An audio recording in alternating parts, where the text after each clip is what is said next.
रत्ना रतन पदार्थ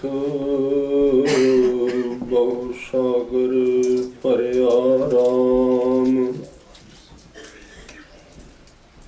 बाणी गुरबाणी लागे तिन हथ चढ़िया राम। गुरबाणी लागे तिन हथ चढ़िया निर्मूलक रतन अपारा। हर हर नाम अतोलक पाया तेरी भगत परे भंडारा। समुंद विरोल शरीर हम देखिया एक वस्त अनूप दिखाई। गुरु गोबिंद गोबिंद गुरु है नानक भेद ना पाए। तेरे कवन कवन गुण कह कह गावां।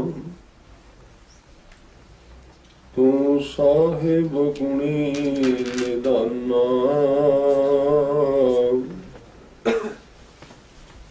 तुमरी महिमा वर्ण ना सको। तू ठाकुर ऊच भगवाना। तेरे गुण बहुते मैं एक ना जानिया। मैं मूर्ख किछ दीजै प्रणवत नानक सुन मेरे साहिबा। डुबदा पत्थर लीजै सो कहूं तल गुर सेवी। अहनिस सहज सुभाई दर्शन परसिया गुरु कै जन्म मरण दुख होवे सिमत समदी। नूर परसों कुरसों खुद डिठे सचे पातशाह। मल जन्म जन्म भी सजन सच्चा पातशाह। सिर शाह जिस पास बैठिया सोहिए सबना दा सतनाम। वाहिगुरु साहिब जियो तौल धर्म दया का पूत। संतोख थाप रखिया जिन सूत।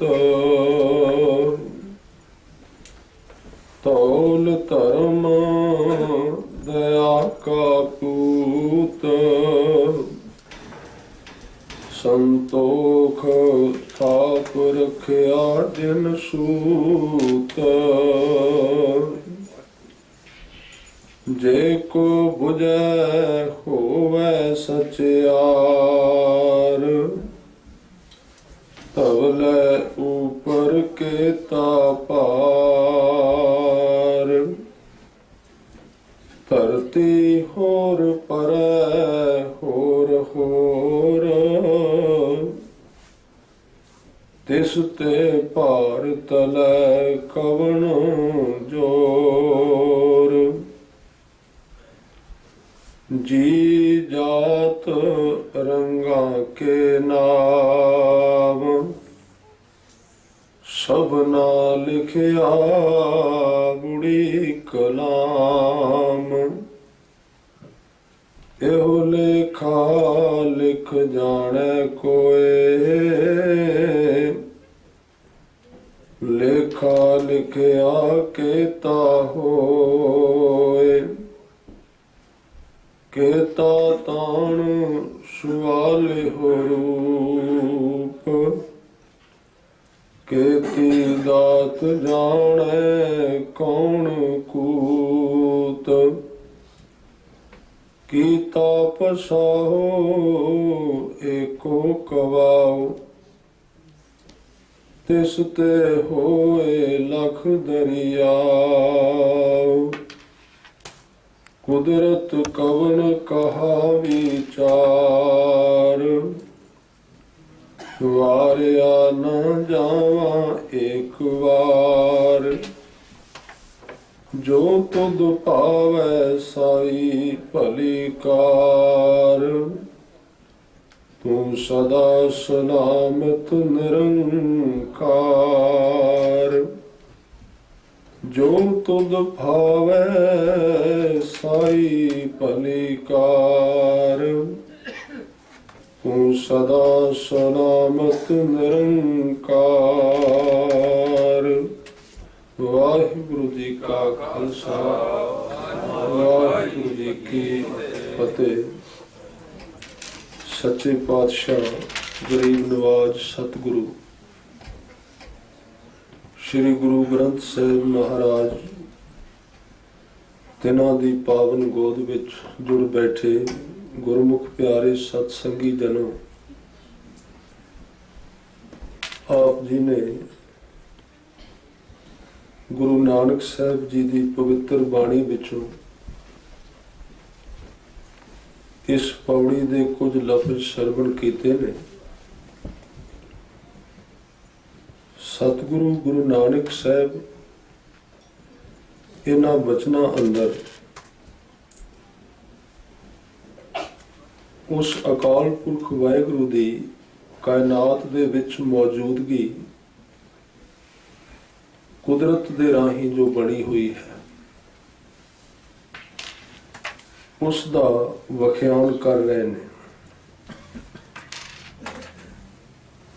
ਕਿਉਂਕਿ ਇਸ ਜਗਤ ਦੇ ਵਿੱਚ ਇੱਕ ਵਿਚਾਰ ਚੱਲਦਾ ਸੀ ਪੁਰਾਤਨ ਸਮੇਂ ਵਿੱਚ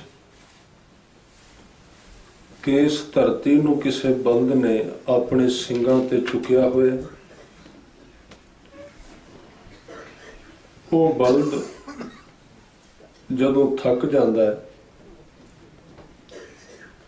ਤਾਂ ਉਸ ਸਮੇਂ ਉਹ ਆਪਣੇ ਪੈਰ ਬਦਲਦਾ ਹੈ, ਇਹਦੇ ਨਾਲ ਭੂਚਾਲ ਆਉਂਦੇ ਨੇ।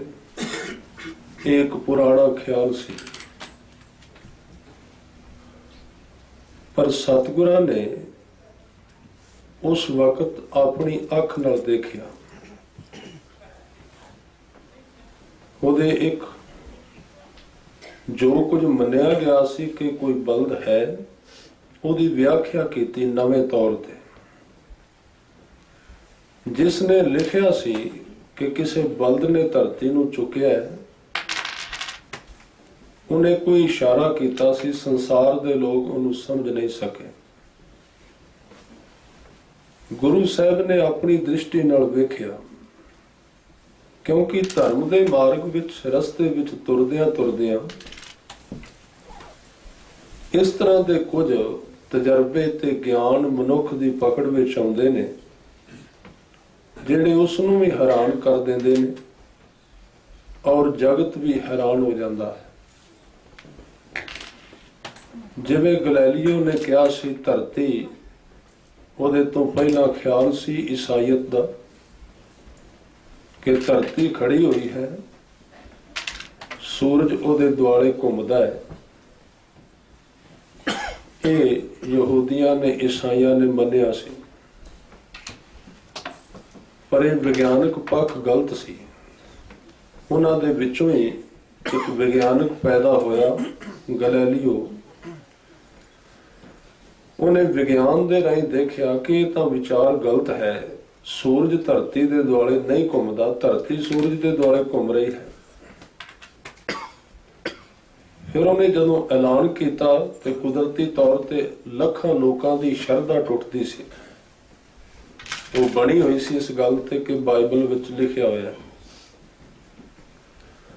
उस समय दे लोकां नूं फिक्र पिया भी इस ढंग दे नाल धर्म तो लोकां दी शरधा चुकी जाएगी।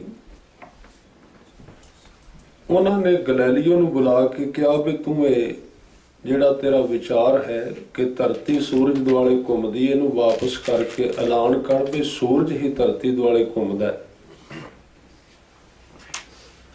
उन्हें एक बड़ा प्यारा लफ्ज किया, कहन लगा मेरे कहण नाल मैं कह भी दियां कि सूरज घूम रहा, सूरज नहीं घूमेगा, वो तो उत्थे ही खड़ा है, धरती घूम रही है। उन्होंने कहा तेनू कतल कर देंगे। वो कहता है कोई ये तुहाडी मर्जी है, पर सच्चाई ये है धरती सूरज के दुआले घूम रही है। उसनू इस संबंध विच सजा भी दी गई।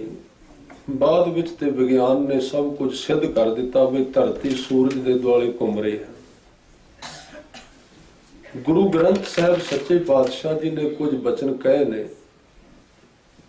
वो कहते ने धरती भी चल रही है, उन्होंने घूमण के चक्कर विच कोई गल नहीं पाई। कुछ गल्लां इस ढंग नाल कहियां ने जिन्हां नूं हजारां सालां तक विज्ञान झूठिया नहीं कर सकेगा। धरती भी चल रही है, चंद्रमा भी चलता है। ये दो चीज़ां ते विज्ञान ने मन लिया सन भी धरती चलती है और चंद्रमा चल रहा है। पर अज तो थोड़े जे साल पहला विज्ञान इस गल ते खामोश सी भी सूरज भी चलता है, जद कि गुरु ग्रंथ साहब जी ने कहा सी सूरज भी तुरदा है। तुसीं आसा जी दी वार विच गुरु नानक साहब जी दे बचन ध्यान नाल सरवण करना। भै विच सूरज भै विच चंद, कोहो करोड़ी चलत ना अंत। ये गुरु नानक साहब ने वेख के कहा है। भारत की पहली तवारीख ने यह नहीं मनिया कि सूरज चल रहा है, ये गुरु नानक साहब ने कहा है। ये तो पहला किते नहीं कहा गया। ये जड़ा लफज है कि सूरज चलता है, इनू ना तो गुरु नानक साहब तो पहला दे किसी तवारीख ने मनिया सी ते ना विज्ञान मन रहा सी अज तक, थोड़े जे साल पहला। क्योंकि विज्ञान की पकड़ विच भी अजे नहीं सी आया भी सूरज चल रहा, क्योंकि विज्ञान तो 100 साल तो तरक्की ते अगे वधिया। इसलिए इस विचार ते कले गुरु नानक साहब ही खड़े सन कि सूरज भी तुरदा है। विज्ञान इहदे नाल सहमत नहीं सी। इस संबंध विच सिख विचारवानां नूं चिंता भी हुई सी भाई गुरु साहब ने जो कुछ किया है तो विज्ञान उन्होंने सिद्ध नहीं कर रहा, लोग मनणगे नहीं। पर थोड़ा जिहा समा पहला विज्ञान की जो पकड़ वधी, उन्हें वेख्या भी सूरज नहीं खड़ा, सूरज किसी होर सूरज के दुआले घूम रहा है, वो किसी होर सूरज की परिक्रमा कर रहा है। ते बाबा जी ने किहड़ी अख नाल देखिया? फिर जे असी विज्ञान नूं भी मनने आ ते तां भी सानू अपने गुरु दे उत्ते भरोसा कर लेना चाहिए, क्योंकि वो बहुत बड़े विज्ञानक भी ने। हाँ, वखरी गल है उन्होंने प्रयोगशाला नहीं सी खोली, उन्होंने कच दे उपकरण नहीं सन रखे, उन्होंने कोल ਜਿਹੜੀਆਂ चीज़ां नाल उन्हां वेख्या वो होर तरीके दियां सन, दिसदियां नहीं सन। इसलिए उन्होंने भी कहा कि धरती होर परै होर इस धरती के थले होर धरतियां ने, होर धरतियां ने, होर धरतियां ने।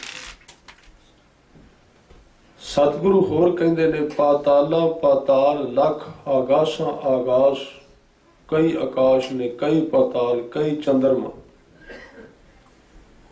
ये गल्लां कहण दा मतलब ये धर्म की व्याख्या नहीं, ये कुदरत की व्याख्या है। क्योंकि कुछ लोग, मैं कल बेनती की सी, इस तबीयत दे हुंदे ने, वो दिसदे संसार विचों खोजना चाहते ने भी रब है कि नहीं। परमात्मा ते दिसण विच आउंदा नहीं, वो दिसण विच नहीं आउंदा। भगत जिन्हों किसी ने सवाल भी किया सी, रब ते वेखण विच आउंदा नहीं, तुसीं की कह रहे हो? सानू तां कोई सबूत चाहिए, किवें मनीए? उन्होंने एक बड़ी प्यारी उदाहरण दी। कहन लगे मलै ना लाछ है पार मलो, मलै दा अर्थ है मैल।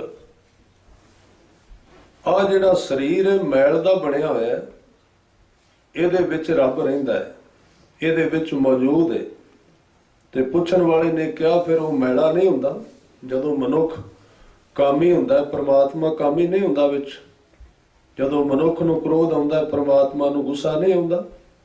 ਫਿਰ ਉਹ ਰੱਬ ਹੀ ਕਾਹਦਾ ਹੋਇਆ ਜੇ ਉਹ ਕ੍ਰੋਧਿਤ ਹੋ ਗਿਆ? ਤੇ ਉਹ ਤੇ ਮਿੱਠ ਬੋਲਣਾ ਹੈ ਤੇ ਮਨੁੱਖ ਦੇ ਵਿੱਚ ਰਹਿੰਦਾ ਹੈ, ਤੇ ਜਦੋਂ ਮਨੁੱਖ ਕ੍ਰੋਧਿਤ ਹੋਏ ਤੇ ਉਹਨੂੰ ਕ੍ਰੋਧ ਨਹੀਂ ਆਉਂਦਾ। ਪਰਮਾਤਮਾ ਲੋਭੀ ਨਹੀਂ ਹੁੰਦਾ, ਉਹ ਹੰਕਾਰੀ ਨਹੀਂ ਹੁੰਦਾ। ਤੇ ਉਹਨਾਂ ਨੇ ਉਦਾਹਰਨ ਦਿੱਤੀ, ਮਲੈ ਨਾ ਲਾਛੈ। ਲਾਛੈ ਇਹ ਗੁਜਰਾਤੀ ਬੋਲੀ ਹੈ, ਮਹਾਰਾਸ਼ਟਰ ਦੀ, ਕਿਉਂਕਿ ਉਧਰ ਹੋਏ ਨੇ ਭਗਤ ਨਾਮਦੇਵ। ਉਹਨਾਂ ਨੇ ਲਫ਼ਜ਼ ਕਹਿਣ ਲੱਗੇ, ਪ੍ਰਭੂ ਰਹਿੰਦਾ ਵਿੱਚ ਜ਼ਰੂਰ ਹੈ, ਪਰ ਉਹਨੂੰ ਇਹ ਮੈਲਾਂ ਲੱਗਦੀਆਂ ਨਹੀਂ। ਉਹ ਇਹਨਾਂ ਤੋਂ ਵੱਖਰਾ ਰਹਿੰਦਾ ਤੇ ਵਿੱਚ ਵੀ ਨਿਵਾਸ ਕਰ ਰਿਹਾ। ਮਲੈ ਨਾ ਲਾਛੈ ਪਾਰ ਮਲੋ। ਪਾਰ ਦਾ ਅਰਥ ਹੈ ਵੱਖਰਾ। ਉਹ ਮੈਲ ਤੋਂ ਪਾਰ ਰਹਿੰਦਾ, ਮੈਲੇ ਸਰੀਰ ਦੇ ਵਿੱਚ ਵੀ ਰਹਿ ਕੇ। ਮਲੈ ਨਾ ਲਾਛੈ ਪਾਰ ਮਲੋ, ਕਿਵੇਂ ਰਹਿੰਦਾ ਫਿਰ? ਤੇ ਫਿਰ ਕਿਆ, ਪਰਮਲਿਓ ਬੈਠੋ ਰੀ ਆਈ। ਪਰਮਲਿਓ ਦਾ ਅਰਥ ਹੈ ਸੁਗੰਧੀ, ਪਰਮਲ ਫੁੱਲਾਂ ਦੀ ਵਾਸ਼ਨਾ। ਉਹ ਵਾਸ਼ਨਾ ਰੂਪ ਹੋ ਕੇ ਬੰਦੇ ਦੇ ਸਰੀਰ ਵਿੱਚ ਬੈਠਾ ਹੋਇਆ ਹੈ। ਤੇ ਵਾਸ਼ਨਾ ਨੂੰ ਭਾਵੇਂ ਤੁਸੀਂ ਗੰਦਗੀ ਦੇ ਕੋਲ ਛੱਡ ਦਿਓ, ਵਾਸ਼ਨਾ ਨੂੰ ਕੋਈ ਮੈਲ ਨਹੀਂ ਲੱਗਦੀ। ਆ ਦੋ ਤਿੰਨ ਚੀਜ਼ਾਂ ਦੀ ਉਦਾਹਰਨ ਗੁਰਬਾਣੀ ਵਿੱਚ ਆਉਂਦੀ ਹੈ। ਇੱਕ ਤੇ ਪ੍ਰਮਾਤਮਾ ਨੂੰ ਚਾਨਣ ਕਿਹਾ ਗਿਆ, ਲਾਈਟ ਕਿਹਾ ਗਿਆ। ਕਿਉਂ? ਵੈਸੇ ਪ੍ਰਮਾਤਮਾ ਲਾਈਟ ਨਹੀਂ, ਪਰ ਉਦਾਹਰਨ ਦਿੱਤੀ ਗਈ ਲਾਈਟ ਵਰਗਾ ਹੈ। ਕਿਉਂ? ਇਹਨੂੰ ਭਾਵੇਂ ਤੁਸੀਂ ਬਾਥਰੂਮ ਵਿੱਚ ਲਾ ਦਿਓ, ਭਾਵੇਂ ਤੁਸੀਂ ਇਹਨੂੰ ਇੱਥੇ ਦਰਬਾਰ ਵਿੱਚ ਲਾਓ, ਲਾਈਟ ਦੋਵਾਂ ਥਾਵਾਂ ਤੇ ਮੈਲੀ ਨਹੀਂ ਹੋਏਗੀ ਤੇ ਨਾ ਪਵਿੱਤਰ ਹੋਏਗੀ। ਉਹਦੇ ਆਪਣੀ ਹੋਂਦ ਹੈ, ਉਹਦੇ ਉੱਤੇ ਕਿਸੇ ਚੀਜ਼ ਦਾ ਬੈਕ ਪ੍ਰੈਸ਼ਰ ਨਹੀਂ ਪੈਂਦਾ। ਉਹਨੂੰ ਗੰਦੇ ਥਾਂ ਤੇ ਲਾ ਦਿਓ, ਮੈਲੇ ਥਾਂ ਤੇ ਲਾ ਦਿਓ, ਲਾਈਟ ਕਦੀ ਮੈਲੀ ਨਹੀਂ ਹੁੰਦੀ। ਇਸੇ ਤਰ੍ਹਾਂ ਅਕਾਲ ਪੁਰਖ ਵਾਹਿਗੁਰੂ ਸ਼ਬਦ ਦੇ ਰੂਪ ਦੇ ਵਿੱਚ ਸਾਰਿਆਂ ਸਰੀਰਾਂ ਦੇ ਵਿੱਚ ਸਮਾਇਆ ਹੋਇਆ ਹੈ, ਪਰ ਲੋਕਾਂ ਦੇ ਮਨਾਂ ਵਿੱਚ ਉੱਠਦੀ ਮੈਲ ਅਤੇ ਫੁਰਨਿਆਂ ਦਾ ਉਹਦੇ ਉੱਤੇ ਕੋਈ ਅਸਰ ਨਹੀਂ ਹੁੰਦਾ, ਸਾਰਿਆਂ ਤੋਂ ਨਿਰਲੇਪ ਰਹਿੰਦਾ। ਸਤਿਗੁਰੂ ਅੱਜ ਦੇ ਬਚਨ ਵਿੱਚ ਕਿਰਪਾ ਕਰ ਰਹੇ ਨੇ ਕਿ ਧੌਲ ਧਰਮ ਦਇਆ ਕਾ ਪੂਤ, ਸੰਤੋਖ ਥਾਪ ਰੱਖਿਆ ਜਨ ਸੂਤ। ਗੁਰੂ ਸਾਹਿਬ ਨੇ ਜੋ ਕੁਝ ਦੇਖਿਆ, ਇਹ ਬਲਦ ਕਿਹੜਾ ਹੈ ਜਿਹਨੇ ਧਰਤੀ ਨੂੰ ਚੁੱਕਿਆ ਹੋਇਆ, ਉਹ ਗਿਆਨ ਖੰਡ ਵਿੱਚ ਜਾ ਕੇ ਬੋਲ ਰਹੇ ਨੇ, ਜਿਹਦੀ ਵਿਆਖਿਆ ਕੀਤੀ ਜਾ ਸਕਦੀ ਹੈ। ਇੱਕ ਧਰਮ ਦੀ ਇਸ ਤਰ੍ਹਾਂ ਦੀ ਥਾਂ ਹੈ ਜਿੱਥੇ ਜਾ ਕੇ ਮਨੁੱਖ ਬੋਲ ਨਹੀਂ ਸਕਦਾ, ਜਿਹਨੂੰ ਕਹਿੰਦੇ ਨੇ ਕਿ ਤਾਂ ਕੀਆਂ ਗੱਲਾਂ ਕਥੀਆਂ ਨਾ ਜਾਏ, ਜੇ ਕੋ ਕਹੇ ਪਿਛੇ ਪਛਤਾਏ। ਤਿੱਥੈ ਘੜੀਐ ਸੁਰਤ ਮਤ ਮਨ ਬੁੱਧ, ਤਿੱਥੈ ਘੜੀਐ ਸੁਰਾਂ ਸਿਧਾ ਕੀ ਸੁਧ। ਕਰਮ ਖੰਡ ਕੀ ਬਾਣੀ ਜ਼ੋਰ, ਤਿੱਥੈ ਹੋਰ ਨਾ ਹੋਈ ਕੋਈ ਹੋਰ। ਤਿੱਥੈ ਜੋਧ ਮਹਾਬਲ ਸੂਰ, ਤਿਨ ਮੈਂ ਰਾਮ ਰਹਾ ਭਰਪੂਰ। ਇਹ ਕਰਮ ਖੰਡ ਵਿੱਚ ਪਹੁੰਚਿਆ ਹੋਇਆ ਵਿਅਕਤੀ ਉਹ ਨਹੀਂ ਬੋਲ ਸਕਦਾ। ਸੱਚਖੰਡ ਵਿੱਚ ਪਹੁੰਚਿਆ ਹੋਇਆ ਵਿਅਕਤੀ ਨਹੀਂ ਬੋਲ ਸਕਦਾ। ਪਰ ਜਿਹੜੇ ਪਿਛਲੇ ਖੰਡ ਨੇ, ਧਰਮ ਖੰਡ ਤੋਂ ਅਗਲਾ ਖੰਡ ਹੈ ਕਿ ਧਰਮ ਖੰਡ ਕਾ ਇਹੋ ਧਰਮ, ਗਿਆਨ ਖੰਡ ਕਾ ਆਖੋ ਕਰਮ।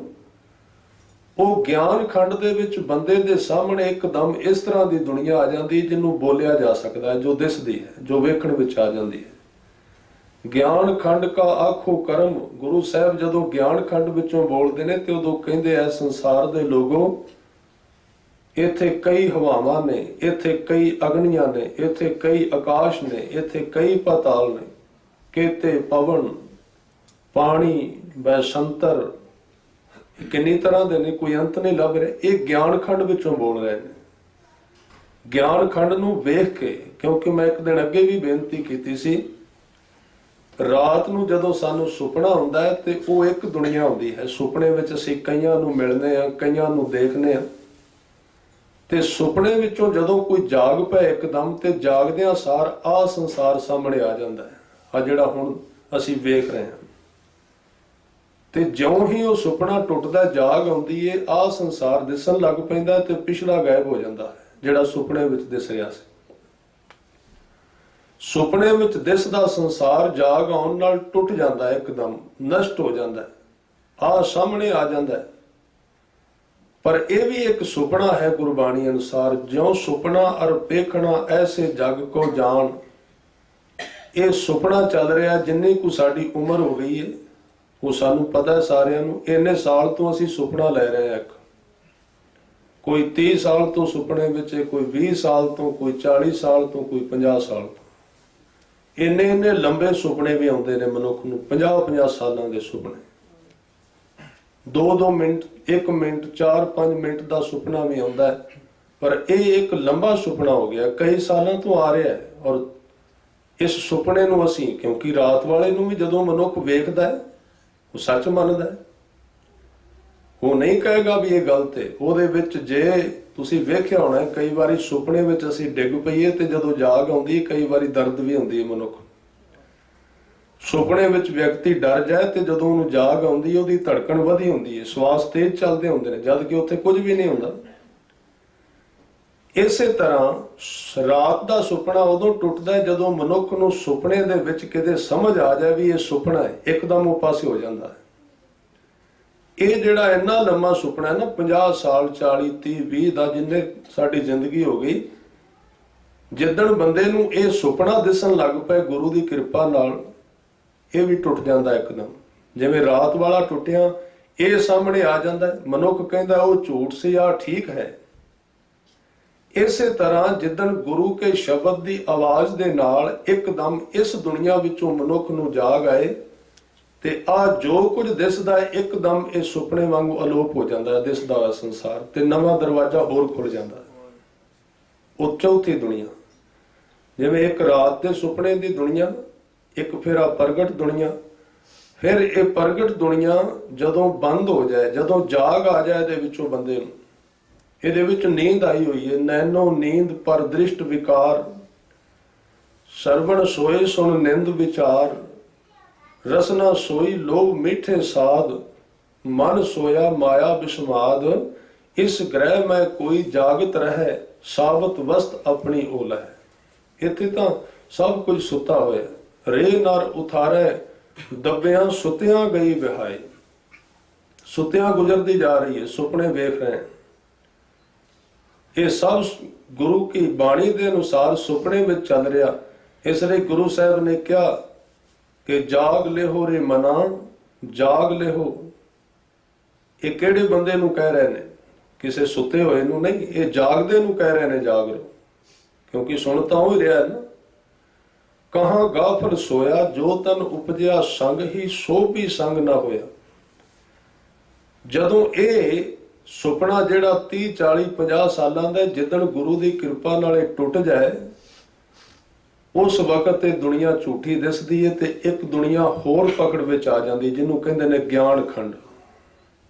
ਉਹਦੇ ਵਿੱਚੋਂ ਗੁਰੂ ਸਾਹਿਬ ਬੋਲ ਰਹੇ ਨੇ, ਧਰਤੀ ਕਿਵੇਂ ਖੜੀ ਹੈ, ਸਭ ਕੁਝ ਕਿਵੇਂ ਹੋ ਰਿਹਾ ਹੈ। ਉਹਦੇ ਤੋਂ ਪਹਿਲਾਂ ਸੰਸਾਰ ਨੂੰ ਜਿਤਨਾ ਮਰਜ਼ੀ ਛੱਡੋ, ਇਹ ਛੁੱਟੇਗਾ ਨਹੀਂ। ਅਸੀਂ ਛੱਡ ਕੇ ਦੇਖਿਆ ਹੀ ਹੈ। ਜਿੰਨਾ ਚਿਰ ਸੁਪਨਾ ਨਹੀਂ ਟੁੱਟਦਾ, ਚੰਗੀ ਗੱਲ ਹੈ, ਇਹ ਇੱਕ ਯਤਨ ਹੈ ਇਹਨੂੰ ਤੋੜਨ ਦਾ, ਹੱਠ ਕਰਨਾ ਚਾਹੀਦਾ। ਪਰ ਇੱਕ ਗੱਲ ਖਿਆਲ ਰੱਖਣਾ, ਇਹ ਗਵਾਚੇਗਾ ਨਹੀਂ। ਸੰਸਾਰ ਗਵਾਚ ਜਾਣਾ। ਜਿਵੇਂ ਅਸੀਂ ਗੁਰਦੁਆਰੇ ਆਏ ਸੀ, ਰਸਤੇ ਵਿੱਚੋਂ ਜੇਬ ਵਿੱਚੋਂ ਪਰਸ ਗਵਾਚ ਗਿਆ, ਇੱਕਦਮ ਹੱਥ ਪਾਇਆ, ਪਤਾ ਨਹੀਂ ਕਿੱਥੇ ਰਹਿ ਗਿਆ। ਜਿੱਦਣ ਇਸ ਤਰ੍ਹਾਂ ਸਵਾਸ ਇਹ ਸੰਸਾਰ ਗਵਾਚ ਜਾਏ, ਅੰਦਰ ਲੱਭੇ ਹੀ ਨਾ ਲੱਭਿਆ ਵੀ, ਉਸ ਦਿਨ ਗੱਲ ਬਣੇਗੀ। ਗੁਰੂ ਅਮਰਦਾਸ ਜੀ ਦੀ ਬਾਣੀ ਤੁਸੀਂ ਹਰ ਰੋਜ਼ ਸੁਣਦੇ ਹੋਵੋਗੇ, ਸਾਚ ਨਾਮ ਆਧਾਰ ਮੇਰਾ, ਜਿਨ ਭੁੱਖਾਂ ਸਭ ਗਵਾਈਆਂ। ਗਵਾਈਆਂ ਦਾ ਮਤਲਬ ਛੱਡੀਆਂ ਨਹੀਂ, ਗਵਾਚ ਗਈਆਂ, ਰਹੀਆਂ ਹੀ ਕੋਈ ਨਹੀਂ। ਗਵਾਈਆਂ ਦਾ ਮਤਲਬ ਕਿਤੇ ਰਾਹ ਵਿੱਚ ਡਿੱਗ ਪਈਆਂ, ਹੁਣ ਲੱਭ ਰਹੇ ਆ ਅੰਦਰੋਂ, ਕੋਈ ਹੈ ਤ੍ਰਿਸ਼ਨਾ, ਕੋਈ ਭੁੱਖ, ਕੋਈ ਇਸ ਤਰ੍ਹਾਂ ਦਾ ਜੋ ਗੜਬੜ ਸੀ ਸਾਰੀ। ਉਹ ਅੰਦਰ ਝਾਤੀ ਮਾਰ ਕੇ ਜਿਵੇਂ ਬੇਨਤੀ ਕੀਤੀ ਸੀ, ਗੁਰੂ ਅਰਜਨ ਦੇਵ ਜੀ ਨੇ ਕਿਹਾ ਸੀ, ਭਾਈ ਮੰਝ ਕੁਝ ਮੰਗ,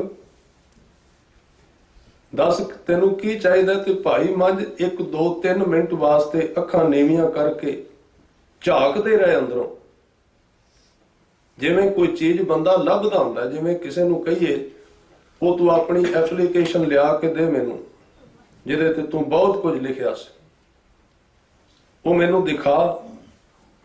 ਤੇ ਜਿਹੜਾ ਲੱਭਣ ਵਾਲਾ ਉਹਨੂੰ ਲੱਭੇ ਨਾ, ਉਹ ਬੜੇ ਕਾਗਜ਼ ਫੋਲਦਾ, ਕਾਲ ਨਾਲ ਬਿਜ਼ੀ ਹੋ ਜਾਂਦਾ। ਇਸ ਤਰ੍ਹਾਂ ਭਾਈ ਮੰਝ ਬੜਾ ਕੁਝ ਚਿਰ ਖੜੇ ਰਹੇ ਤੇ ਗੁਰੂ ਅਰਜਨ ਦੇਵ ਜੀ ਕਹਿੰਦੇ, ਮੰਝ ਤੈਨੂੰ 2-3 ਮਿੰਟ ਹੋ ਗਏ ਨੇ, ਮੈਂ ਕਿਹਾ ਕੁਝ ਮੰਗ ਲੈ। ਤੇ ਸੰਸਾਰੀ ਬੰਦਾ ਤੇ ਇੰਨੇ ਚਿਰ ਚ ਲਾਈਨ ਲਾ ਦਿੰਦਾ ਮੰਗਾਂ ਦੀ, ਤੂੰ ਮੰਗਿਆ ਕਿਉਂ ਨੇ? ਉਹਨਾਂ ਜਵਾਬ ਦਿੱਤਾ, ਮਹਾਰਾਜ ਮੈਂ ਲੱਭ ਰਿਹਾ ਵਾਂ ਅੰਦਰੋਂ, ਤੇ ਉਹ ਜਿਹੜੀ ਮੰਗਾਂ ਸਨ ਸਾਰੀਆਂ ਪਤਾ ਨਹੀਂ ਕਿੱਧਰ ਗਈਆਂ, ਗਵਾਚ ਗਈਆਂ ਨੇ, ਲੱਭ ਨਹੀਂ ਰਹੀਆਂ। ਤੇ ਹੁਣ ਕਵਾਂ ਕੀ ਮੈਂ, ਉਹ ਗਵਾਚ ਜਾਂਦੀਆਂ ਨੇ ਨਾਮ ਦੇ ਨਾਲ, ਫਿਰ ਲੱਭਣਗੀਆਂ ਨਹੀਂ ਅੰਦਰੋਂ। ਔਰ ਉਹ ਜਿੰਨੀਆਂ ਮੰਗਾਂ ਨੇ ਉਹ ਹੀ ਦੁੱਖ ਦੀ ਮਾਂ ਹੈ, ਉਹਦੇ ਵਿੱਚੋਂ ਸਾਰੇ ਦੁੱਖ ਪੈਦਾ ਹੁੰਦੇ ਨੇ। ਇਸ ਲਈ ਇੱਕ ਭਗਤ ਦੇ ਬਾਰੇ ਮੈਂ ਪੜ੍ਹਿਆ, ਕਈ ਸਾਲਾਂ ਤੋਂ ਬੰਦਗੀ ਕਰ ਰਿਹਾ ਸੀ, ਉਹਨੂੰ ਪਰਮਾਤਮਾ ਨਾ ਮਿਲਿਆ, ਉਹਨੂੰ ਨੀਂਦ ਨੇ ਸਤਾਇਆ, ਉਹਦਾ ਸਰੀਰ ਟੁੱਟਦਾ ਬੰਦਗੀ ਕਰਨ ਲੱਗਿਆ। ਪਰਮਾਤਮਾ ਦੀ ਕਿਤੇ ਛਾਇਆ ਵੀ ਨੇੜੇ ਨਹੀਂ ਸੀ, ਬੜਾ ਬੇਚੈਨ ਹੋ ਗਿਆ। ਕਈ ਵਾਰੀ ਬੇਯਕੀਨੀ ਪੈਦਾ ਹੁੰਦੀ, ਪਤਾ ਨਹੀਂ ਕੋਈ ਰੱਬ ਹੈ ਵੀ ਕਿ ਨਹੀਂ, ਐਵੇਂ ਫਸਾ ਦਿੱਤਾ ਸਾਨੂੰ ਕਿਸੇ ਨੇ। ਇਸ ਤਰ੍ਹਾਂ ਦੇ ਵਿਚਾਰ ਸਾਰੇ ਲੋਕਾਂ ਦੇ ਮਨ ਵਿੱਚ ਆਉਂਦੇ। ਉਹਨੇ ਫਿਰ ਇੱਕ ਤਰਕੀਬ, ਇੱਕ ਤਰੀਕਾ ਸੋਚਿਆ। ਇੱਕ ਕਾਪੀ ਲਈ, ਇੱਕ ਕਾਗਜ਼ ਚੁੱਕਿਆ, ਇੱਕ ਕਲਮ ਲਈ। ਜਿੱਦਣ ਉਹਨੂੰ ਜਿਹੜਾ ਦੁੱਖ ਲੱਗਦਾ ਉਹ ਹੀ ਲਿਖ ਦਿੰਦਾ, ਤੇ ਉੱਤੇ ਲਿਖਿਆ, ਜਿੱਦਣ ਤੂੰ ਮਿਲਿਆ ਸਾਰਾ ਕਾਗਜ਼ ਤੈਨੂੰ ਦਿਆਂਗਾ। ਇਹ ਸਾਰੀਆਂ ਸ਼ਿਕਾਇਤਾਂ ਮੈਂ ਤੇਰੇ ਅੱਗੇ ਰੱਖਣੀਆਂ ਨੇ ਕਿ ਤੂੰ ਤਾਂ ਆਪਣੀ ਮੌਜ ਵਿੱਚ ਕਿਤੇ ਬੈਠਾ ਹੋਇਆ, ਅਸੀਂ ਰੁਲ ਰਹੇ ਹਾਂ ਇੱਥੇ। ਇਹ ਗੁਰੂ ਸਾਹਿਬ ਨੇ ਵੀ ਕਿਹਾ ਬਾਣੀ ਵਿੱਚ, ਤੂੰ ਨਿਜ ਘਰ ਵਸੇੜਾ ਹੋਂ ਰੁਲ ਭਸਮੈ ਢੇਰੀ। ਤੂੰ ਤੇ ਆਪਣੇ ਆਨੰਦ ਵਿੱਚ ਕਿਤੇ ਬੈਠਾ ਹੋਇਆ, ਅਸੀਂ ਰੁਲ ਰਹੇ ਹਾਂ, ਸਾਨੂੰ ਰਾਹ ਕੋਈ ਨਹੀਂ ਲੱਭਦਾ, ਤੂੰ ਮੌਜ ਵਿੱਚ ਬੈਠਾ ਹੋਇਆ, ਇਸ ਲਈ ਤੈਨੂੰ ਆਉਣਾ ਪਏਗਾ। ਉਸ ਕਾਗਜ਼ ਤੇ ਉਹਨੇ ਲਿਖਣਾ ਸ਼ੁਰੂ ਕਰ ਦਿੱਤਾ। ਉਸ ਕਾਗਜ਼ ਦੇ ਉੱਤੇ ਉਹਨੇ ਬਹੁਤ ਕੁਝ ਲਿਖਿਆ, ਕਈ ਸ਼ਿਕਾਇਤਾਂ ਲਿਖੀਆਂ, ਬੜਾ ਕੁਝ, ਬੜੇ ਦੁੱਖ ਲਿਖੇ ਆਪਣੇ ਜੀਵਨ ਦੇ। ਤੇ ਬੰਦਗੀ ਕਰਦਿਆਂ ਕਰਦਿਆਂ ਸਹਿਜੇ ਸਹਿਜੇ ਇੱਕ ਦਿਨ ਉਹਦਾ ਮਿਲਾਪ ਪ੍ਰਭੂ ਨਾਲ ਹੋ ਗਿਆ। ਅਕਾਲ ਪੁਰਖ ਵਾਹਿਗੁਰੂ ਦੇ ਨਾਲ ਉਹਦਾ ਦੀਦਾਰ, ਉਹਦਾ ਸੰਬੰਧ ਬਣ ਗਿਆ। ਹੁਣ ਪਰਮਾਤਮਾ ਤੇ ਅੰਤਰਜਾਮੀ ਹੈ। ਉਹ ਜਦੋਂ ਸਭ ਕੁਝ ਲਿਖਦਾ ਸੀ ਉਦੋਂ ਵਹਿੰਦਾ ਹੁੰਦਾ ਸੀ ਵੀ ਇਹ ਕਮਬਖਤ ਕੀ ਕਰੀ ਜਾਂਦਾ। ਜਦੋਂ ਵਾਹਿਗੁਰੂ ਅਕਾਲ ਪੁਰਖ ਸਾਹਮਣੇ ਆਏ ਤੇ ਉਹਨਾਂ ਮਿਲਦਿਆਂ ਸਾਰ ਪਹਿਲਾਂ ਇਹ ਕਿਹਾ, ਭਾਈ ਉਹ ਕਾਗਜ਼ ਕੱਢ ਕੇ ਲਿਆ ਜਿਹਦੇ ਉੱਤੇ ਤੂੰ ਮੈਨੂੰ ਉਲਾਮੇ ਦੇਣ ਵਾਸਤੇ ਕਈ ਕੁਝ ਲਿਖਿਆ ਹੋਇਆ। ਉਹਨੂੰ ਵੀ ਯਾਦ ਆ ਗਿਆ, ਉਹਨੇ ਉਹ ਕਾਗਜ਼ ਖਿੱਚਿਆ, ਸਾਹਮਣੇ ਕਰਨ ਲੱਗਾ, ਪਰ ਹੈਰਾਨ ਹੋ ਗਿਆ। ਕਿਉਂ? ਜਿੰਨੇ ਲਫ਼ਜ਼ ਲਿਖੇ ਸਨ ਸਾਰੇ ਮਿਟ ਗਏ ਸਨ, ਸਾਰੇ ਸਾਫ਼ ਹੋ ਗਏ ਸਨ। ਉਹ ਫਿਰ ਦੁਬਦਾ ਵਿੱਚ ਪੈ ਗਿਆ। ਉਹਨੇ ਹੋਰ ਕੋਈ ਕਾਗਜ਼ ਵੀ ਇਹ ਗਲਤ ਚੁੱਕ ਲਿਆ ਮੈਂ। ਕਈ ਕਾਗਜ਼ ਫੋਲੇ ਪਰ ਕਿਸੇ ਤੇ ਕੁਝ ਨਹੀਂ ਸੀ ਲਿਖਿਆ ਹੋਇਆ। ਫਿਰ ਪ੍ਰਮਾਤਮਾ ਨੇ ਕਿਹਾ, ਜਲਦੀ ਦੱਸ ਤੇਰੇ ਉਲਾਮੇ ਕਿਹੜੇ ਨੇ? ਉਹਦੇ ਹੱਥ ਜੁੜ ਗਏ, ਉਹਦਾ ਸਿਰ ਝੁਕ ਗਿਆ, ਪਿਆਰ ਵਿੱਚ ਆ ਗਿਆ, ਕਹਿਣ ਲੱਗਾ, ਲਿਖਿਆ ਬਹੁਤ ਕੁਝ ਸੀ ਪਰ ਜਦੋਂ ਤੁਸੀਂ ਸਾਹਮਣੇ ਆਏ ਹੋ ਸਾਰੇ ਦੁੱਖ ਮਿਟ ਗਏ, ਸਾਰਾ ਕੁਝ ਚਲਾ ਗਿਆ। ਇਸ ਲਈ ਉੱਥੇ ਨਾ ਕੁਝ ਬਚਣਾ, ਖਾਲੀ ਹੋ ਜਾਣਾ, ਉਹਨੂੰ ਕਹਿੰਦੇ ਗਿਆਨ ਖੰਡ। ਗਿਆਨ ਖੰਡ ਦੇ ਵਿੱਚੋਂ ਇਹ ਵੇਖਿਆ ਗੁਰੂ ਸਾਹਿਬ ਨੇ। ਇਹ ਕੋਈ ਗੱਲਾਂ ਕਿਸੇ ਕਿਤਾਬ ਦੀਆਂ ਨਕਲ ਕਰਕੇ ਲਿਖੀਆਂ ਹੋਈਆਂ ਨਹੀਂ। ਗੁਰੂ ਗ੍ਰੰਥ ਸਾਹਿਬ ਦੀ ਬਾਣੀ ਵਿੱਚ ਇਹ ਉਹਨਾਂ ਦਾ ਨਿੱਜੀ ਤਾਜ਼ਾ ਬਿਲਕੁਲ ਹੁਣੇ ਹੁਣੇ ਆਇਆ ਗਿਆਨ ਹੈ। ਇਹ ਸਿੱਧਾ ਲਾਈਵ ਪ੍ਰਸਾਰਣ ਹੈ ਸੱਚਖੰਡ ਵਿੱਚੋਂ, ਜਿਹੜਾ ਬਾਣੀ ਦੇ ਵਿੱਚ ਆ ਰਿਹਾ। ਇਹਦੇ ਵਿੱਚ ਰਲਾਇਆ ਕੁਝ ਨਹੀਂ ਜਾਂਦਾ, ਇਹਦੇ ਵਿੱਚ ਮੈਟਰ ਨਹੀਂ ਬਣਾਇਆ ਜਾਂਦਾ, ਇਹਦੇ ਵਿੱਚ ਲੈਸਨ ਨਹੀਂ ਤਿਆਰ ਕੀਤੇ ਜਾਂਦੇ। ਉਹ ਨਵਾਂ ਨਵਾਂ ਤਾਜ਼ਾ ਬਿਲਕੁਲ ਤਿਆਰ ਬਰ ਤਿਆਰ ਇੱਕਦਮ ਬਣ ਰਿਹਾ ਹੈ ਤੇ ਪੈਦਾ ਹੋ ਰਿਹਾ। ਹੁਣ ਵੀ ਉਸੇ ਤਰ੍ਹਾਂ ਹੋ ਰਿਹਾ, ਗੁਰੂ ਵੱਲੋਂ ਨਾਲੋਂ ਨਾਲ ਬਣਦਾ ਹੈ, ਨਾਲੋਂ ਨਾਲ ਤਿਆਰ ਹੁੰਦਾ। ਇਸ ਲਈ ਉਹ ਤਾਜ਼ਾ ਰਹਿੰਦਾ। ਉਹਦੇ ਨਾਲ ਮਨੁੱਖ ਅੱਕਦਾ ਨਹੀਂ, ਦੁਖੀ ਨਹੀਂ ਹੁੰਦਾ, ਉਹਦੇ ਕੰਨ ਨਹੀਂ ਖੜਕਦੇ, ਉਹ ਬੇਜ਼ਾਰ ਨਹੀਂ ਹੁੰਦਾ। ਇਹ ਜਿੰਨੀ ਬਾਣੀ ਹੈ ਸਿੱਧੀ ਆ ਰਹੀ ਹੈ। ਜੈਸੀ ਮੈਂ ਆਵੇ ਖਸਮ ਕੀ ਬਾਣੀ ਤੈਸੜਾ ਕਰੀ ਗਿਆਨ ਵੇ ਲਾਲੋ। ਅੱਜ ਸਤਿਗੁਰੂ ਉਸ ਗਿਆਨ ਦੇ ਸੰਬੰਧ ਵਿੱਚ ਕਹਿ ਰਹੇ ਨੇ ਕਿ ਬਲਦ ਨਹੀਂ, ਇਸ ਧਰਤੀ ਨੂੰ ਧਰਮ ਨੇ ਚੁੱਕਿਆ ਹੋਇਆ। ਉਹ ਜਿਹੜਾ ਧੌਲ ਹੈ, ਧੌਲ ਧਰਮ, ਧੌਲ ਦਾ ਅਰਥ ਚਿੱਟੇ ਰੰਗ ਦਾ ਬਲਦ। ਇਹ ਕੋਈ ਬਲਦ ਨਹੀਂ ਜ਼ਮੀਨ ਨੂੰ ਚੁੱਕਣ ਵਾਲਾ, ਜਿਹਨੇ ਜ਼ਮੀਨ ਨੂੰ ਆਪਣੇ ਸਿਰ ਤੇ ਚੁੱਕਿਆ ਹੈ। ਅਸਲ ਵਿੱਚ ਇਹ ਧਰਮ ਹੈ। ਧਰਮ ਦਾ ਮਤਲਬ ਨਿਯਮ, ਜਿਹਦੇ ਅੰਦਰ ਅਸੀਂ ਰਹਿ ਕੇ ਸਹੀ ਢੰਗ ਨਾਲ ਜਿਉ ਸਕਨੇ ਹਾਂ। ਧਰਮ ਦੇ ਦੋ ਹਿੱਸੇ ਨੇ। ਵੈਸੇ ਇਹ ਲੰਬਾ ਬਹੁਤ ਹੋ ਰਿਹਾ ਪੌੜੀਆਂ, ਜੇ ਇਹਦੀ ਵਿਚਾਰ ਕਰੀਏ ਤਾਂ ਸਮਾਂ ਇੱਥੇ ਸਮਾਪਤ ਹੋ ਜਾਏਗਾ। ਧਰਮ ਦੇ ਅਰਥ ਨੇ ਧਰਮ ਦੇ ਦੋ ਹਿੱਸੇ ਨੇ। ਇੱਕ ਅਸੀਂ ਧਰਮ ਨੂੰ ਬਾਹਰੋਂ ਧਾਰਨ ਕਰਨੇ ਆ, ਜਿਵੇਂ ਗੁਰੂ ਕੋਲੋਂ ਮਰਿਆਦਾ ਲਈਏ, ਅੰਮ੍ਰਿਤ ਵੇਲੇ ਉੱਠਣਾ, ਬਾਣੀ ਪੜ੍ਹਨੀ, ਪੰਜ ਕਕਾਰ ਧਾਰਨ ਕਰਨੇ, ਆਪੋ ਆਪਣੇ ਧਰਮ ਦੇ ਅਨੁਸਾਰ ਮਰਿਆਦਾ। ਇਹ ਧਰਮ ਦਾ ਬਾਹਰਲਾ ਹਿੱਸਾ ਹੈ। ਇਹ ਇਸ ਤਰ੍ਹਾਂ ਜਿਵੇਂ ਕੋਈ ਬਿਲਡਿੰਗ ਬਣਾਉਣ ਤੋਂ ਪਹਿਲਾਂ ਉਹਦਾ ਮਾਡਲ ਤਿਆਰ ਕੀਤਾ ਜਾਂਦਾ, ਉਹਦਾ ਨਕਸ਼ਾ ਬਣਾ ਕੇ ਸਾਹਮਣੇ ਰੱਖਿਆ ਜਾਂਦਾ ਵੀ ਇਹਦੇ ਤਰਜ਼ ਦੇ ਉੱਤੇ ਬਿਲਡਿੰਗ ਤਿਆਰ ਕਰਨੀ ਹੈ। ਜਿਵੇਂ ਇਹ ਬਣਾਇਆ, ਇਹਨੂੰ ਦੇਖ ਕੇ ਔਰ ਕਿਸੇ ਨਕਸ਼ੇ ਤੋਂ ਬਿਨਾ, ਕਿਸੇ ਮੈਪ ਤੋਂ ਬਿਨਾ ਕੋਈ ਬਿਲਡਿੰਗ ਨਹੀਂ ਬਣ ਸਕਦੀ। ਔਰ ਇਹ ਵੀ ਖਿਆਲ ਰੱਖਣਾ, ਕੋਈ ਮੈਪ ਬਿਲਡਿੰਗ ਨਹੀਂ ਹੁੰਦੀ, ਉਹ ਸਿਰਫ ਮੈਪ ਹੁੰਦਾ ਹੈ, ਸਿਰਫ ਨਕਸ਼ਾ ਹੁੰਦਾ ਹੈ। ਇਹ ਦੋ ਚੀਜ਼ਾਂ ਨੇ। ਇੱਕ ਮੈਪ ਵਿੱਚ ਬਣਿਆ ਹੋਇਆ, ਜਿਵੇਂ ਹੁਣ ਇਸ ਸਥਾਨ ਤੇ ਤੁਸੀਂ ਬੈਠੇ ਹੋ ਤੇ ਤੁਹਾਡੇ ਪਿੱਛੇ ਇੱਥੇ ਬਣਨ ਵਾਲੀ ਬਿਲਡਿੰਗ ਦਾ ਮੈਪ ਲੱਗਾ ਹੋਇਆ, ਨਕਸ਼ਾ ਬਣਿਆ ਹੋਇਆ। ਉਹ ਲੱਗ ਤਾਂ ਇਸ ਤਰ੍ਹਾਂ ਰਿਹਾ ਕਿ ਗੁਰਦੁਆਰਾ ਹੈ, ਬਿਲਡਿੰਗ ਹੈ, ਪਰ ਉਹ ਬਿਲਡਿੰਗ ਨਹੀਂ ਹੈ, ਉਹਦਾ ਨਕਸ਼ਾ ਹੈ। ਉਹ ਫਿਰ ਬਣਾਉਣੀ ਉਹਦੇ ਵੱਲੋਂ ਦੇਖ ਕੇ। ਇੱਥੇ ਜੋ ਕੁਝ ਸਿੱਖਿਆ ਜਾਂਦਾ ਹੈ ਉਹ ਇੱਕ ਧਰਮ ਦਾ ਮੈਪ ਹੈ। ਉਹਦੇ ਤਰਜ਼ ਤੇ ਚੱਲ ਕੇ, ਉਹਨੂੰ ਆਧਾਰ ਬਣਾ ਕੇ ਉਸ ਤਰ੍ਹਾਂ ਦਾ ਜੀਵਨ ਅਸੀਂ ਅੰਦਰੋਂ ਪੈਦਾ ਕਰਨਾ ਹੈ, ਮਹਿਲ ਬਣਾਉਣਾ ਹੈ। ਇਸ ਲਈ ਇੱਥੇ ਭਟਕ ਨਾ ਜਾਣਾ।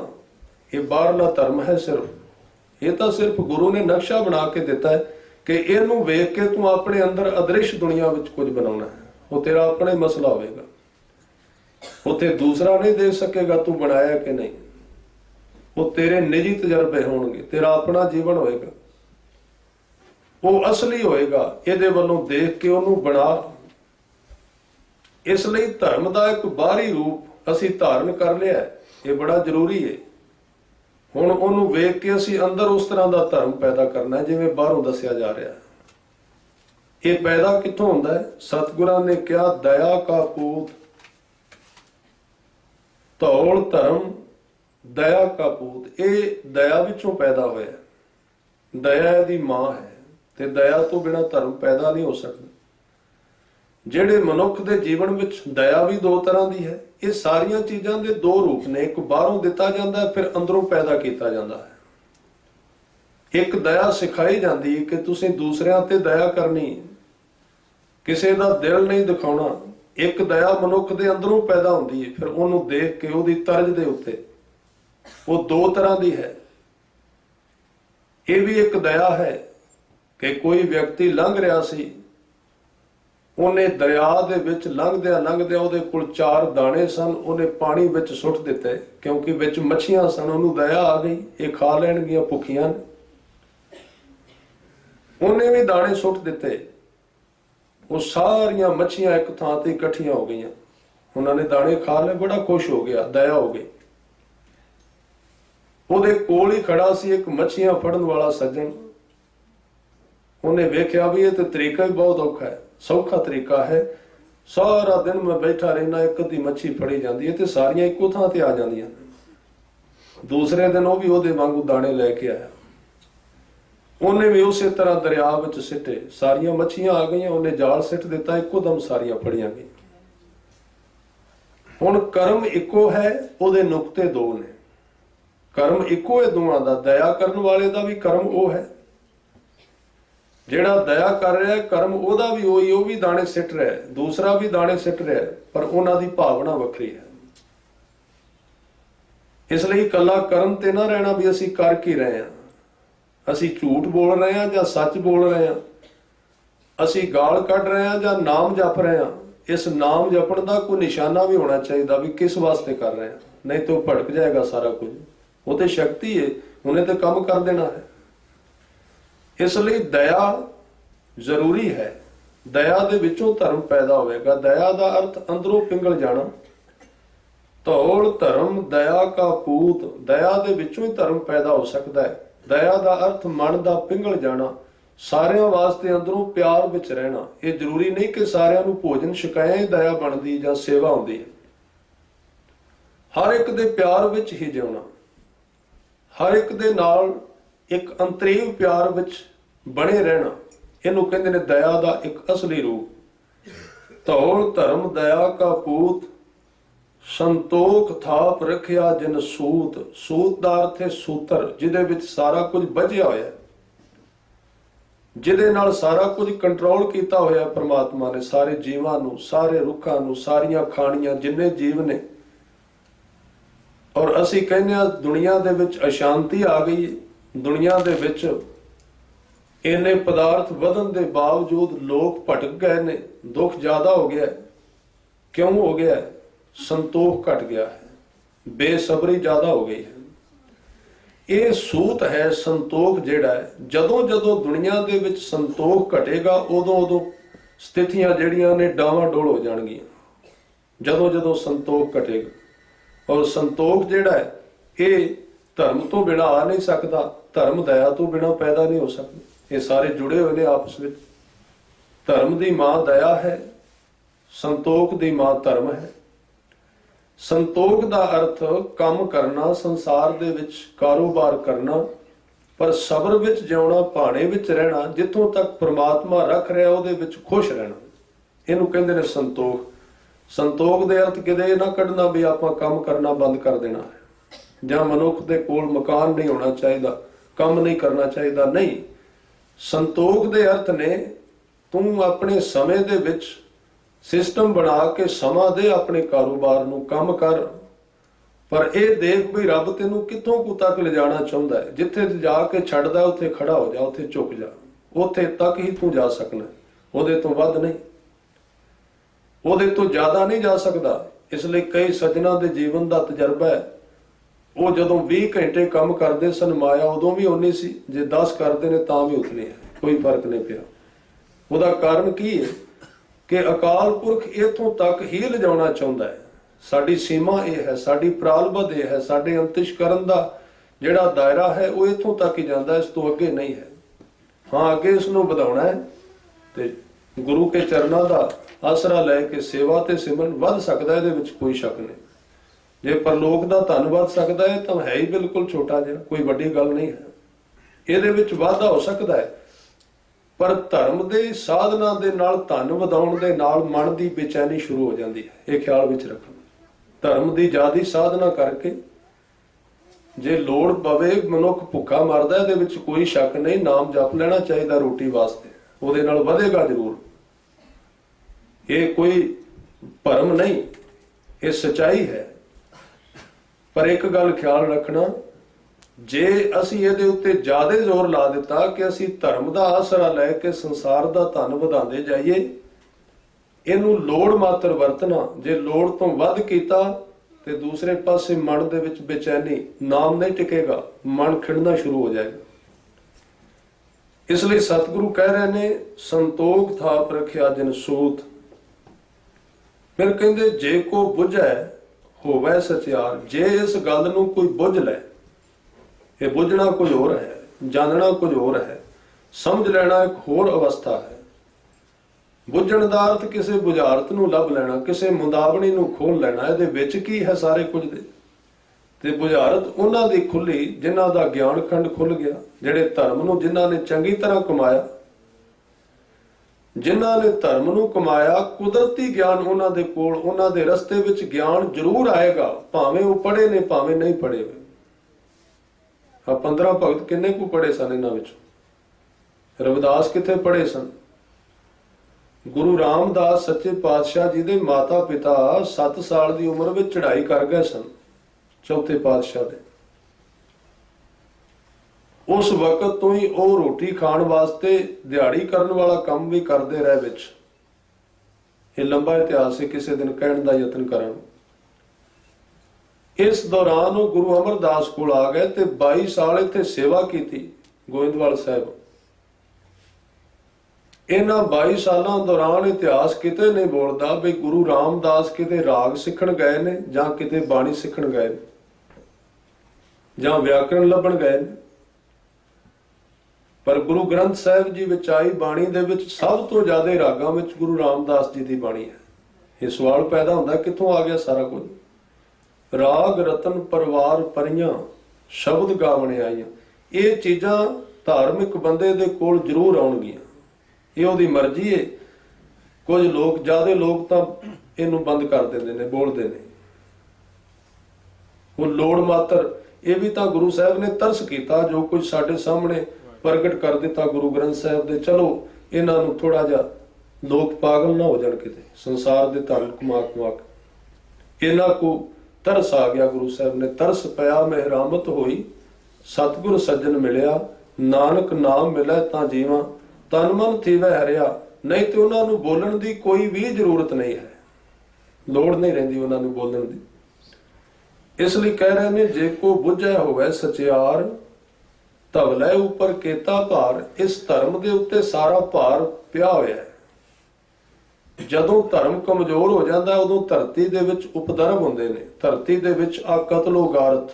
ਇਹਨਾਂ ਧਨ ਹੋਣ ਦੇ ਬਾਵਜੂਦ ਲੋਕ ਇੱਕ ਦੂਜੇ ਦਾ ਵਿਸ਼ਵਾਸ ਨਹੀਂ ਕਰਦੇ, ਬੇਯਕੀਨੀ ਪੈਦਾ ਹੋ ਜਾਂਦੀ ਹੈ, ਇੱਕ ਦੂਜੇ ਦਾ ਵਿਸ਼ਵਾਸ ਨਹੀਂ ਕੀਤਾ ਜਾ ਸਕਦਾ। ਧਰਮ ਡੋਲ ਜਾਂਦਾ ਹੈ, ਧਰਮ ਘਟ ਜਾਂਦਾ ਹੈ, ਹਿਰਦਿਆਂ ਦੇ ਵਿੱਚੋਂ ਧਰਮ ਦੀ ਜਿਹੜੀ ਪੂੰਜੀ ਹੈ ਉਹ ਬਿਲਕੁਲ ਕਮਜ਼ੋਰ ਪੈ ਜਾਂਦੀ ਹੈ। ਤੇ ਸਤਿਗੁਰੂ ਕਹਿੰਦੇ ਸਾਰਾ ਸੰਸਾਰ ਜਿਹੜਾ ਹੈ ਧਰਮ ਤੇ ਖੜਾ ਹੋਇਆ ਹੈ। ਇਸ ਲਈ ਜਿਹੜਾ ਮਨੁੱਖ ਧਰਮ ਕਮਾਉਂਦਾ ਹੈ, ਭਾਈ ਗੁਰਦਾਸ ਜੀ ਨੇ ਕਿਹਾ, ਸੰਸਾਰ ਉਹਦੇ ਉੱਤੇ ਖੜਾ ਹੋਇਆ, ਉਹਦੇ ਉੱਤੇ ਸੰਸਾਰ ਖੜਾ ਹੈ। ਇਹ ਬੜੀ ਵੱਡੀ ਸੇਵਾ ਹੈ ਧਰਮ ਕਮਾਉਣਾ। ਜੇ ਤੁਸੀਂ ਧਰਮੀ ਹੋ, ਧਰਮ ਕਮਾ ਰਹੇ ਹੋ, ਤੇ ਆਪਣੇ ਵਾਸਤੇ ਇਕੱਲੇ ਨਹੀਂ, ਤੁਸੀਂ ਸੰਸਾਰ ਦਾ ਬੈਲੈਂਸ ਬਣਾਉਣ ਵਾਸਤੇ ਪ੍ਰਮਾਤਮਾ ਦੀ ਇਮਦਾਦ ਕਰ ਰਹੇ, ਇਸ ਧਰਤੀ ਨੂੰ ਚਲਾਉਣ ਵਾਸਤੇ। ਤੇ ਭਾਈ ਗੁਰਦਾਸ ਜੀ ਨੇ ਤਾਂ ਹੀ ਕਿਹਾ ਸੀ ਕਿ ਥੰਮੈ ਕੋਇ ਨਾ ਸਾਧ ਬਿਨ, ਸਾਧ ਨਾ ਦਿਸੈ ਜਗ ਵਿੱਚ ਕੋਆ। ਇਸ ਧਰਤੀ ਨੂੰ ਰੋਕਣ ਦਾ ਇੱਕੋ ਹੀ ਤਰੀਕਾ ਹੈ, ਕੋਈ ਸਾਧੂ ਹੋਵੇ ਨਾਮ ਜਪਣ ਵਾਲਾ, ਕੋਈ ਨਾਮ ਜਪਣ ਵਾਲੇ ਮਨੁੱਖ ਹੋਣ ਇਸ ਧਰਤੀ ਤੇ। ਉਹ ਹੈ ਨਹੀਂ, ਇਸ ਕਰਕੇ ਧਰਤੀ ਵਿੱਚ ਖਲਬਲੀ ਮਚ ਜਾਂਦੀ, ਲੋਕਾਂ ਦੇ ਵਿੱਚ ਬੇਚੈਨੀ, ਦੁੱਖ, ਇੱਕ ਦੂਜੇ ਦੀ ਬੇਵਿਸ਼ਵਾਸੀ, ਪਰਿਵਾਰ ਟੁੱਟਦੇ ਨੇ, ਕਲ ਕਲੇਸ਼ ਪੈਦਾ ਹੁੰਦੇ ਨੇ, ਭੱਜ ਦੌੜ ਹੁੰਦੀ ਹੈ, ਇੱਕ ਦੂਜੇ ਤੋਂ ਲੋਕ ਖੋਹਦੇ ਨੇ। ਇਹ ਕੀ ਕਾਰਨ? ਧਰਮ ਘਟ ਗਿਆ ਹੈ। ਧਰਮ ਦੀ ਜਿਹੜੀ ਰੇਂਜ ਸੀ ਕਮਜ਼ੋਰ ਪੈ ਗਈ। ਜਿਵੇਂ ਆਕਸੀਜਨ ਦੇ ਘਟਣ ਦੇ ਨਾਲ ਲੋਕ ਦੌੜਦੇ ਨੇ, ਘਬਰਾਹਟ ਹੁੰਦੀ ਉਹਨਾਂ ਨੂੰ, ਜਿੱਥੇ ਆਕਸੀਜਨ ਥੋੜੀ ਜਿਹੀ ਘਟ ਜਾਏ ਉਹ ਆਪਣੇ ਆਪ ਨੂੰ ਦੁਖੀ ਜਿਹਾ ਮਹਿਸੂਸ ਕਰਦੇ ਨੇ। ਜਦੋਂ ਉਹ ਆਕਸੀਜਨ ਵੱਧ ਜਾਂਦੀ ਹੈ ਉਦੋਂ ਸਾਰੇ ਸ਼ਾਂਤ ਹੋ ਜਾਂਦੇ ਨੇ। ਧਰਮ ਪਵਨ ਗੁਰੂ ਇੱਕ ਹਵਾ ਵਰਗਾ ਸਿਸਟਮ ਹੈ, ਰੇਂਜ ਹੈ। ਉਹ ਜਦੋਂ ਘਟਦੀ ਏ ਉਹ ਮਨੁੱਖ ਨੇ ਘਟਾਉਣੀ ਹੈ ਤੇ ਇਹਨੇ ਵਧਾਉਣੀ ਹੈ। ਪ੍ਰਮਾਤਮਾ ਨੇ ਤੇ ਛੱਡੀ ਹੋਈ ਹੈ ਇਸ ਥਾਂ ਤੇ। ਧਰਮ ਕਦੀ ਇਸ ਪ੍ਰਮਾਤਮਾ ਵੱਲੋਂ ਨਹੀਂ ਘਟਿਆ ਇਸ ਦੁਨੀਆ ਦੇ ਵਿੱਚ, ਉਹਦੇ ਵੱਲੋਂ ਪੂਰੇ ਦਾ ਪੂਰਾ ਧਰਮ ਕਾਇਮ ਹੈ। ਪਰ ਇੱਥੇ ਪ੍ਰਗਟ ਕੰਮ ਤਾਂ ਕਰਦਾ ਹੈ ਜੇ ਇਹਨੂੰ ਲੋਕ ਕਮਾਉਣ ਆਪਣੇ ਜੀਵਨ ਵਿੱਚ। ਜਦੋਂ ਲੋਕ ਕਮਾਉਂਦੇ ਨਹੀਂ ਤਾਂ ਇਹ ਸਾਰੀ ਖਲਬਲੀ ਪੈਦਾ ਹੋ ਜਾਂਦੀ, ਸਾਰੇ ਉਪਦਰਵ ਪੈਦਾ ਹੁੰਦੇ। ਇਸ ਲਈ ਤੁਸੀਂ ਦੇਖ ਰਹੇ ਹੋ ਕਿ ਇਹਨਾਂ 50 ਸਾਲਾਂ ਵਿੱਚ ਪਦਾਰਥ ਬਹੁਤ ਵਧਿਆ ਔਰ ਇਹਦੇ ਨਤੀਜੇ ਤੁਸੀਂ ਦੇਖ ਰਹੇ ਹੋ, ਸੰਸਾਰ ਦੇ ਵਿੱਚ ਦੁੱਖ ਵੀ ਨਾਲ ਹੀ ਵਧਿਆ। ਆਉਣ ਵਾਲੇ ਸਾਲਾਂ ਵਿੱਚ ਪਦਾਰਥ ਹੋਰ ਵਧੇਗਾ, ਦੁੱਖ ਹੋਰ ਵੀ ਵਧੇਗਾ, ਕਿਉਂਕਿ ਵਿੱਚੋਂ ਧਰਮ ਗਾਇਬ ਹੁੰਦਾ ਜਾ ਰਿਹਾ ਹੈ। ਇਹਦੇ ਘਟਣ ਦੀ ਕੋਈ ਸੰਭਾਵਨਾ ਨਹੀਂ ਹੈ। ਇਹ ਤੇ ਮਨੁੱਖ ਦੇ ਆਪਣੇ ਜੀਵਨ ਦਾ ਨਿੱਜੀ ਰਸਤਾ ਹੈ ਜੇ ਉਹਨੇ ਅਖਤਿਆਰ ਕਰਨਾ ਹੈ। ਇਸ ਕਰਕੇ ਇਹ ਗੁਰੂ ਸਾਹਿਬ ਨੇ ਜਿੱਥੇ ਪਦਾਰਥਾਂ ਦੀ ਗੱਲ ਕੀਤੀ ਹੈ ਉਹਦਾ ਅਰਥ ਇਹ ਤਾਂ ਨਹੀਂ ਕਿ ਪਦਾਰਥ ਨਾ ਹੋਣ ਜਾਂ ਇਸ ਨੂੰ ਇੱਕ ਨਕਾਰਾਤਮਕ ਜਿਹੜੀ ਸੋਚ ਹੈ ਉਹ ਸਮਝਿਆ ਜਾਏ ਵੀ ਕੋਈ ਚੀਜ਼ ਨਹੀਂ ਚਾਹੀਦੀ, ਬੈਠ ਜਾਓ, ਵਿਕਾਸ ਨਹੀਂ ਹੋਣਾ ਚਾਹੀਦਾ ਧਰਤੀ ਦਾ। ਇਹ ਤਾਂ ਖਿਆਲ ਨਹੀਂ ਗੁਰੂ ਸਾਹਿਬ ਦੇ। ਪਰ ਗੁਰੂ ਸਾਹਿਬ ਪਦਾਰਥ ਦੇ ਵਿਰੋਧ ਵਿੱਚ ਉੱਥੇ ਬੋਲਦੇ ਨੇ ਜਦੋਂ ਪਦਾਰਥ ਧਰਮ ਤੋਂ ਦੂਰ ਕਰ ਦਿੰਦਾ ਮਨੁੱਖ, ਕਿਉਂਕਿ ਇਹਦੇ ਨਾਲ ਜੀਵਨ ਦਾ ਹੱਲ ਤਾਂ ਹੋਣਾ ਨਹੀਂ, ਦੁੱਖ ਹੀ ਪੱਲੇ ਪੈਣਾ ਹੈ। ਇਹਦੇ ਨਾਲ ਬੈਲੈਂਸ ਵਿਗੜ ਜਾਏਗਾ ਜੀਵਨ ਦਾ। ਇਸ ਲਈ ਗੁਰੂ ਸਾਹਿਬ ਕਹਿ ਰਹੇ ਨੇ, ਧਵਲੇ ਉੱਪਰ ਕੀਤਾ ਭਾਰ, ਧਰਤੀ ਹੋਰ ਪਰੈ ਹੋਰ ਹੋਰ। ਧਰਤੀ ਤੋਂ ਥੱਲੇ ਹੋਰ ਧਰਤੀ, ਹੋਰ ਧਰਤੀ, ਉਹਨੂੰ ਕੌਣ ਚੁੱਕ ਕੇ ਖੜਾ ਹੈ? ਤਿਸ ਤੇ ਭਾਰ ਤਲੇ ਕਵਣ ਜੋਰ, ਉਹਨੂੰ ਕੌਣ ਚੁੱਕ ਕੇ ਰੱਖਦਾ ਹੈ? ਜੀ ਜਾਤ ਰੰਗਾਂ ਕੇ ਨਾਮ, ਸਭਨਾ ਲਿਖਿਆ ਬੁੜੀ ਕਲਾਮ।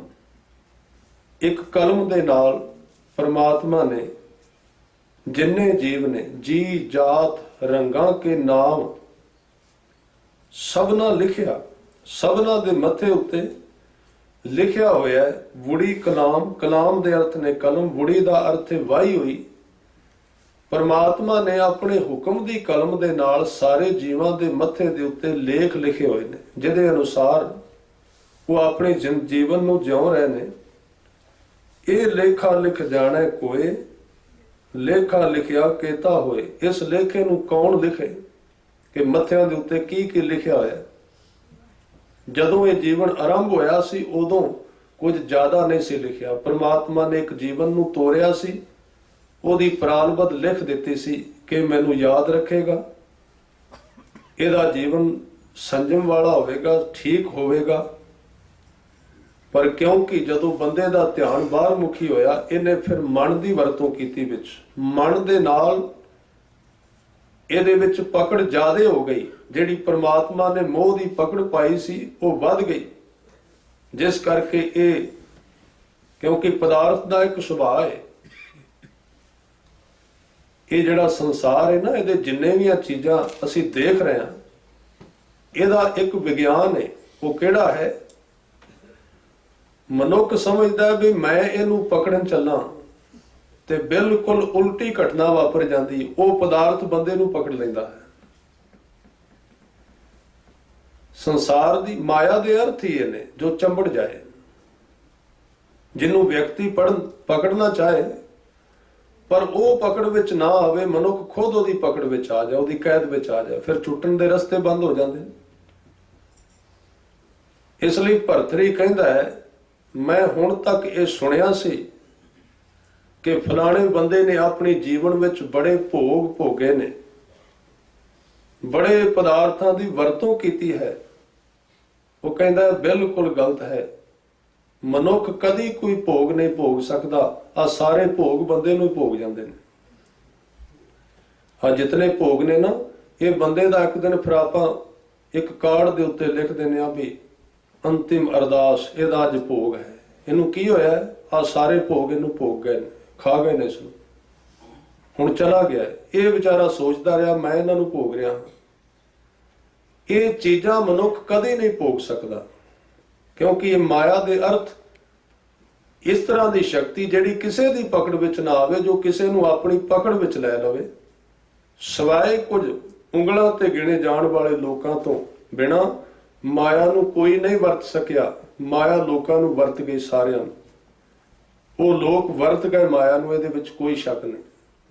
ਕਬੀਰ ਜੀ ਨੇ ਇਹਦੇ ਬਾਰੇ 2-3 ਸ਼ਬਦ ਕਹੇ ਨੇ ਕਿ ਜਿਨ੍ਹਾਂ ਨੇ ਨਾਮ ਨਾਲ ਸੁਰਤ ਜੋੜ ਲਈ, ਮਾਇਆ ਉਹਨਾਂ ਦੇ ਅਧੀਨ ਹੋ ਗਈ। ਪਰ ਇਹ ਬੜੀ ਮੁਸ਼ਕਲ ਹੈ।